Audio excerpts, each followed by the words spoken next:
Hi, എല്ലാവർക്കും study സ്റ്റുഡിയോയിലേക്ക് സ്വാഗതം.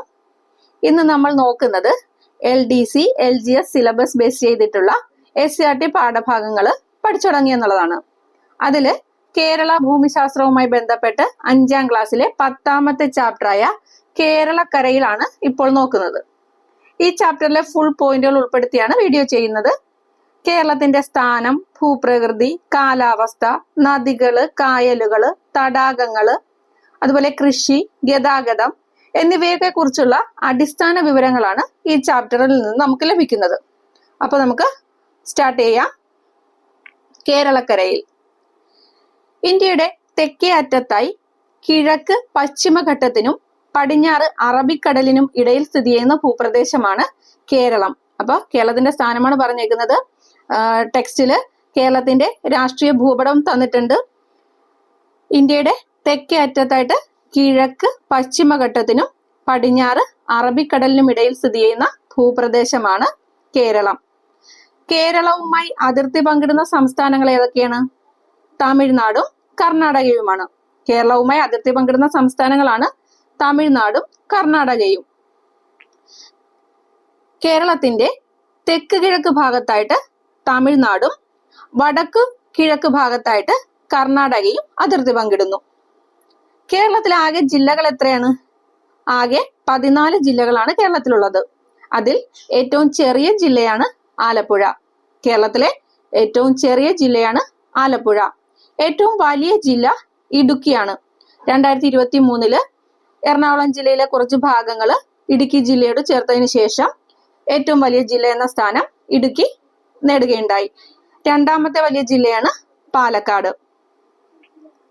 അപ്പം ഏറ്റവും വലിയ ജില്ല ആലപ്പുഴ, ഏറ്റവും ചെറിയ ജില്ല ആലപ്പുഴ, ഏറ്റവും വലിയ ജില്ല ഇടുക്കി. കേരളത്തിൽ കടൽ തീരമില്ലാത്ത ജില്ലകളുടെ എണ്ണം 5 എണ്ണമാണ്. 5 ജില്ലകളിലാണ് കടൽ തീരമില്ലാത്തത്. 9 ജില്ലകള് കടൽ തീരമുള്ള ജില്ലകളാണ്. കടൽ തീരമില്ലാത്ത ജില്ലകൾ ഏതൊക്കെയാണ്? പത്തനംതിട്ട, കോട്ടയം, ഇടുക്കി, പാലക്കാട്, വയനാട്. ഏതൊക്കെയാണ്? പത്തനംതിട്ട, കോട്ടയം, ഇടുക്കി, പാലക്കാട്, വയനാട്. ഇനി അടുത്തത് ഭൂപ്രകൃതിയാണ് കേരളത്തിന്റെ നോക്കുന്നത്. കേരളത്തിന്റെ ഭൂപ്രകൃതിയുടെ ഒരു മാപ്പൊക്കെ ടെക്സ്റ്റ് ബുക്കിൽ തന്നിട്ടുണ്ട്. അതാണ് ഇവിടെ കൊടുത്തിരിക്കുന്നത്. സമുദ്രനിരപ്പിൽ നിന്നുള്ള ഉയരത്തെ അടിസ്ഥാനമാക്കി കേരളത്തിന്റെ ഭൂപ്രകൃതിയെ 3ആയിട്ട് തിരിച്ചിട്ടുണ്ട്. സമുദ്രനിരപ്പിൽ നിന്നുള്ള ഉയരത്തെ അടിസ്ഥാനമാക്കിയിട്ടാണ് കേരളത്തിന്റെ ഭൂപ്രകൃതിയെ 3ആയിട്ട് തിരിച്ചിരിക്കുന്നത്. 1 മലനാട്, 2 ഇടനാട്, 3 തീരപ്രദേശം. ഈ മാപ്പില് ചുവന്ന കളറിൽ കാണുന്നതാണ് മലനാട്, പച്ച കളറിൽ കാണുന്നത് ഇടനാട്, മഞ്ഞ കളറിൽ കൊടുത്തിരിക്കുന്നതാണ് തീരപ്രദേശം. ഈ മാപ്പിൽ നിന്ന് തന്നെ നമുക്ക് മനസ്സിലാവും ഏറ്റവും കൂടുതലുള്ളത് മലനാടാണ്, ഏറ്റവും കുറവുള്ളത് തീരപ്രദേശമാണെന്ന്. അപ്പം മലനാടിനെ കുറിച്ച് നമുക്ക് നോക്കാം. സമുദ്രനിരപ്പിൽ നിന്ന് ഏകദേശം 75 മീറ്ററിൽ കൂടുതൽ ഉയരമുള്ള പ്രദേശമാണ് മലനാട്. സമുദ്രനിരപ്പിൽ നിന്ന് ഏകദേശം 75 മീറ്ററിൽ കൂടുതൽ ഉയരമുള്ള പ്രദേശമാണ് മലനാട്. ഉയരം കൂടിയ കുന്നുകളും മലകളും കാണപ്പെടുന്ന മേഖലയാണ് മലനാട്. എന്താണ് അടുത്ത പ്രത്യേകത? ഉയരം കൂടിയ കുന്നുകളും മലകളും കാണപ്പെടുന്നു. കേരളത്തിലെ നദികളെല്ലാം ഉത്ഭവിക്കുന്നത് മലനാട്ടിൽ നിന്നാണ്. കേരളത്തിലെ നദികളൊക്കെ ഉത്ഭവിക്കുന്നത് എവിടെ നിന്നാണ്? മലനാട്ടിൽ നിന്നാണ്. അതുപോലെ തെക്ക് തമിഴ്നാട് മുതൽ വടക്ക് ഗുജറാത്ത് വരെ വ്യാപിച്ചു കിടക്കുന്ന പശ്ചിമഘട്ട മലനിരകളുടെ ഭാഗമാണ് കേരളത്തിന്റെ മലനാട് പ്രദേശം. അപ്പൊ ഈ മലനാട് പ്രദേശം എന്തിന്റെ ഭാഗമാണ്? പശ്ചിമഘട്ട മലനിരകളുടെ ഭാഗമാണ്. ഈ പശ്ചിമഘട്ടം അറിയപ്പെടുന്ന മറ്റൊരു പേരാണ് സഹ്യപർവ്വതനിര.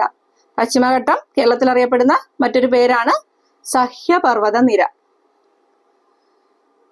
ടെക്സ്റ്റ് ബുക്കിൽ നിശബ്ദതയുടെ താഴ്വരയിൽ എന്നും പണ്ടൊരു ബോക്സ് കൊടുത്തിട്ടുണ്ട്. അതൊന്ന് നമുക്ക് നോക്കാം.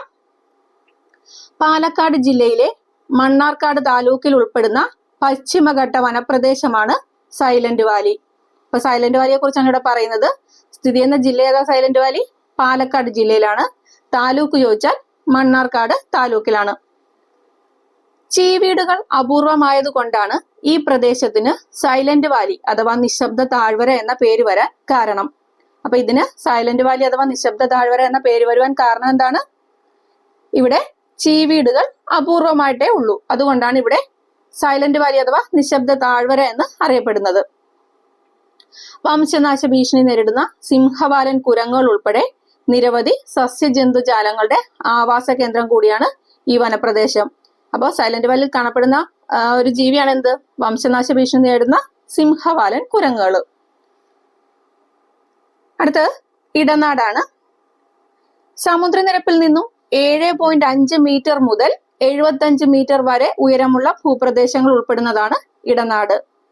സമുദ്രനിരപ്പിൽ നിന്നും 7.5 മീറ്റർ മുതൽ 75 മീറ്റർ വരെ ഉയരമുള്ള ഭൂപ്രദേശങ്ങൾ ഉൾപ്പെടുന്നതാണ് ഇടനാട്. ചെറിയ കുന്നുകളും താഴ്വരകളും നദീതടങ്ങളും എല്ലാം ചേർന്നതാണ് ഇടനാട് മേഖല. അപ്പൊ ഇടനാട് മേഖലയുടെ പ്രത്യേകത എന്താണ്? ചെറിയ കുന്നുകളും താഴ്വരകളും നദീതടങ്ങളും എല്ലാം ചേർന്നതാണ് ഇടനാട് മേഖല. അടുത്തത് തീരപ്രദേശം. സമുദ്രനിരപ്പിൽ നിന്നും 7.5 മീറ്റർ വരെ ഉയരമുള്ള ഭാഗമാണ് തീരപ്രദേശം. സമുദ്രനിരപ്പിൽ നിന്ന് എത്രയാണ് ഉയരം? 7.5 മീറ്റർ വരെ ഉയരമുള്ള ഭാഗമാണ് തീരപ്രദേശം. പൊതുവെ മണൽ നിറഞ്ഞ ഭൂപ്രദേശമാണ് തീരപ്രദേശം എന്ന് പറയുന്നത്. അവിടുത്തെ പ്രത്യേകതയാണ് മണൽ നിറഞ്ഞ ഭൂപ്രദേശം എന്നുള്ളത്. അടുത്ത നമ്മൾ നോക്കുന്നത് കേരളത്തിലെ കാലാവസ്ഥയെ കുറിച്ചിട്ടാണ്. കടലിന്റെ സാമീപ്യം നിമിത്തം മിതമായ കാലാവസ്ഥയാണ് കേരളത്തിൽ നിലനിൽക്കുന്നത്. എന്താണ്? കടലിന്റെ സാമീപ്യം നിമിത്തം മിതമായ കാലാവസ്ഥയാണ് കേരളത്തിൽ നിലനിൽക്കുന്നത്. തെക്ക് പടിഞ്ഞാറൻ മൺസൂൺ കാലത്ത് കേരളത്തിൽ ഏറ്റവും കൂടുതൽ മഴ ലഭിക്കുന്നു. അപ്പൊ കേരളത്തിലെ ഏറ്റവും കൂടുതൽ മഴ ലഭിക്കുന്നത് എപ്പോഴാണ്? തെക്ക് പടിഞ്ഞാറൻ മൺസൂൺ കാലത്ത്. ഈ തെക്ക് പടിഞ്ഞാറൻ മൺസൂൺ കാലം ആരംഭിക്കുന്നത് എപ്പോഴാ? ജൂൺ മാസത്തിലാണ്. ജൂൺ മാസത്തിൽ ആരംഭിക്കുന്ന തെക്ക് പടിഞ്ഞാറൻ മൺസൂൺ കേരളത്തിലെ ഇടവപ്പാതി എന്നും കാലവർഷം എന്നൊക്കെ അറിയപ്പെടുന്നുണ്ട്. അപ്പൊ തെക്ക് പടിഞ്ഞാറൻ മൺസൂൺ കാലം കേരളത്തിൽ അറിയപ്പെടുന്ന മറ്റു പേരുകളാണ് ഇടവപ്പാതി, കാലവർഷം എന്നൊക്കെ. ഇനി വടക്ക് കിഴക്കൻ മൺസൂൺ കാലം കേരളത്തിൽ തുലാവർഷം എന്നാണ് അറിയപ്പെടുന്നത്. വടക്ക് കിഴക്കൻ മൺസൂൺ കാലം അറിയപ്പെടുന്നത് എങ്ങനെയാണ്? തുലാവർഷം എന്ന്. ഇതെപ്പോഴാണ് അനുഭവപ്പെടുന്നത്? ഒക്ടോബർ നവംബർ മാസത്തിലാണ്. തുലാവർഷം ഒക്ടോബർ നവംബർ മാസത്തിലാണ്. ഇടവപ്പാതി അല്ലെങ്കിൽ കാലവർഷം എപ്പോഴായിരുന്നു? ജൂൺ മുതൽ സെപ്റ്റംബർ വരെയായിരുന്നു. തുലാവർഷം അഥവാ വടക്കുകിഴക്കൻ മൺസൂൺ കാലം ഒക്ടോബർ നവംബർ മാസങ്ങളിലാണ്. വൈകുന്നേരങ്ങളിലെ ഇടിയോടുകൂടിയ മഴയാണ് തുലാവർഷത്തിന്റെ പ്രത്യേകത. തുലാവർഷത്തിന്റെ പ്രത്യേകത എന്താണ്? വൈകുന്നേരങ്ങളിലെ ഇടിയോടുകൂടിയ മഴ. പിന്നെ ഫെബ്രുവരി മാസത്തിന്റെ മധ്യത്തോടെ വേനൽക്കാലം ആരംഭിക്കും. ഫെബ്രുവരി മാസത്തിന്റെ മധ്യത്തോടെ വേനൽക്കാലവും ആരംഭിക്കുന്നു. അടുത്തത് ടെക്സ്റ്റിൽ നദികളെ കുറിച്ചിട്ടാണ് പറഞ്ഞിരിക്കുന്നത്. പശ്ചിമഘട്ടത്തിൽ നിന്ന് ഉത്ഭവിച്ച് കേരളത്തിലൂടെ ഒഴുകുന്ന 44 നദികളാണ് കേരളത്തിലുള്ളത്. എത്ര നദികളാണ്? 44 നദികൾ. എവിടെ നിന്നാവോ ഉത്ഭവിക്കുന്നത്? പശ്ചിമഘട്ടത്തിൽ നിന്ന്. കേരളത്തിൽ പടിഞ്ഞാറോട്ട് ഒഴുകുന്ന നദികളുടെ എണ്ണം 41. ഈ 44 നദികളിൽ 41 നദികൾ പടിഞ്ഞാറോട്ടാണ് ഒഴുകുന്നത്. അതിൽ 3 നദികൾ കിഴക്കോട്ടും ഒഴുകുന്നു. എത്ര നദികളാണ്? 3 നദികൾ കിഴക്കോട്ടാണ് ഒഴുകുന്നത്. ഏതൊക്കെയാണ് ആ നദികള്? കബനി, ഭവാനി, പാമ്പാർ. അപ്പൊ കേരളത്തിൽ കിഴക്കോട്ട് ഒഴുകുന്ന 3 നദികളാണ് കബനി, ഭവാനി, പാമ്പാർ എന്നിവ. കേരളത്തിലെ ഏറ്റവും നീളം കൂടിയ നദി ഏതാ?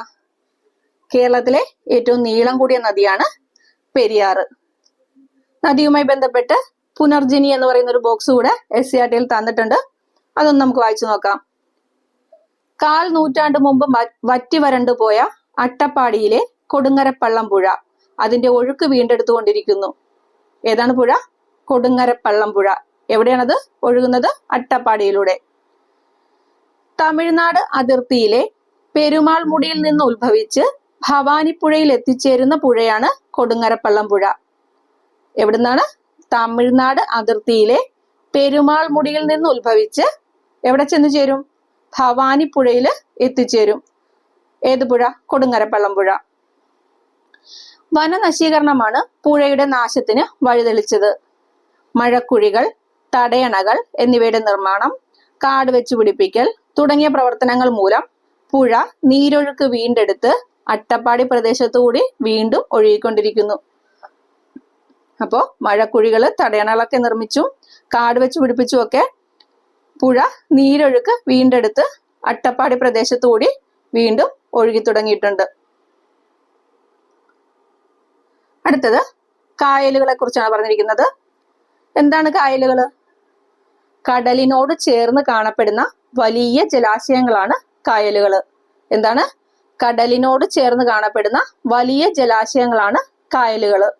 കടലിനോട് ചേർന്ന് കാണപ്പെടുന്നത് കൊണ്ട് തന്നെ ഈ ജലാശയത്തില് ഉപ്പിന്റെ അംശം ഉണ്ടാവും. ആലപ്പുഴ, കോട്ടയം, എറണാകുളം ജില്ലകളിലായിട്ട് വ്യാപിച്ചു കിടക്കുന്ന വേമ്പനാട്ട് കായലാണ് കേരളത്തിലെ ഏറ്റവും വലിയ കായല്. അപ്പൊ കേരളത്തിലെ ഏറ്റവും വലിയ കായൽ ഏതാണ്? വേമ്പനാട്ട് കായല്. ഏതൊക്കെ ജില്ലകളിലാണ് വേമ്പനാട്ട് കായൽ വ്യാപിച്ചു കിടക്കുന്നത്? ആലപ്പുഴ, കോട്ടയം, എറണാകുളം ജില്ലകളിലായിട്ട്. അടുത്തത് തടാകങ്ങളാണ്. കരയാൽ ചുറ്റപ്പെട്ട വലിയ ജലാശയങ്ങളാണ് തടാകങ്ങൾ. എന്താണ്? കരയാൽ ചുറ്റപ്പെട്ട വലിയ ജലാശയങ്ങളാണ് തടാകങ്ങൾ. കായലുകൾ എന്തായിരുന്നു? കടലിനോട് ചേർന്ന് കാണപ്പെടുന്ന വലിയ ജലാശയങ്ങളാണ് കായലുകൾ. എന്നാൽ കരയാൽ ചുറ്റപ്പെട്ട വലിയ ജലാശയങ്ങളാണ് തടാകങ്ങൾ.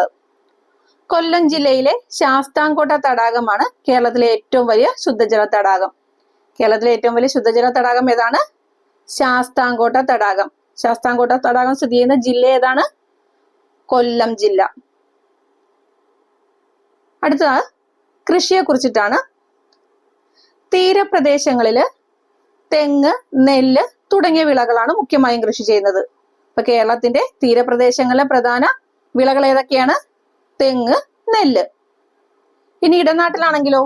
ഇടനാട്ടില് കമുക്, മരച്ചീനി, റബ്ബർ, കാപ്പി, വാഴ, ചേന, ചേമ്പ്, നെല്ല് ഇങ്ങനെ തുടങ്ങി വൈവിധ്യമാർന്ന വിളകൾ ഇടനാട്ടിൽ കൃഷി ചെയ്യുന്നുണ്ട്. ഇടനാട്ടില് വൈവിധ്യമാർന്ന വിളകളാണ് കൃഷി ചെയ്യുന്നത്. ഏതൊക്കെയാണ്? കമുക്, മരച്ചീനി, റബ്ബർ, കാപ്പി, വാഴ, ചേന, ചേമ്പ്, നെല്ല്. ഇനി മലനാട്ടിലാണെങ്കിലോ? അവിടെ പൊതുവെ അനുഭവപ്പെടുന്നത് തണുപ്പുള്ള കാലാവസ്ഥയാണ്. അതുകൊണ്ട് തന്നെ അവിടെ തേയില, ഏലം, കുരുമുളക് എന്നീ വിളകൾക്ക് ഏറെ അനുയോജ്യമാണ്. അപ്പം മലനാട്ടില് പൊതുവെ അനുഭവപ്പെടുന്ന തണുപ്പുള്ള കാലാവസ്ഥ ആയതുകൊണ്ട് അവിടെ തേയില, ഏലം, കുരുമുളക് എന്നീ വിളകൾ കൃഷി ചെയ്യാനായിട്ട് അനുയോജ്യമാണ്. കേരളത്തിലെ ദേശീയ ഉത്സവമായ ഓണം ചിങ്ങമാസത്തിലെ വിളവെടുപ്പുമായിട്ട് ബന്ധപ്പെട്ട ആഘോഷമാണ്.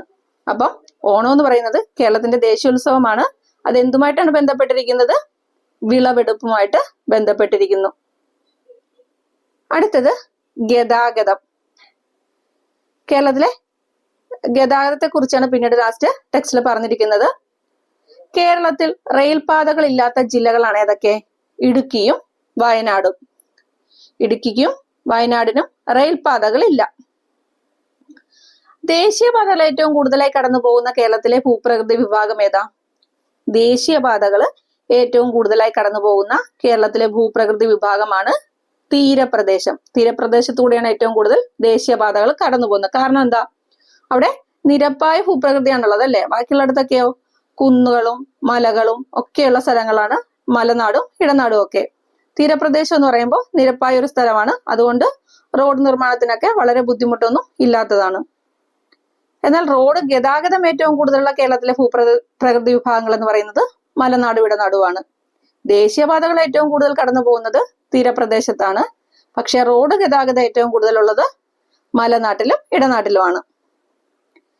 കേരളത്തില് അന്താരാഷ്ട്ര വിമാനത്താവളങ്ങളുടെ എണ്ണം 4 കേരളത്തിലെ അന്താരാഷ്ട്ര വിമാനത്താവളങ്ങളുടെ എണ്ണം എത്രയാണ്?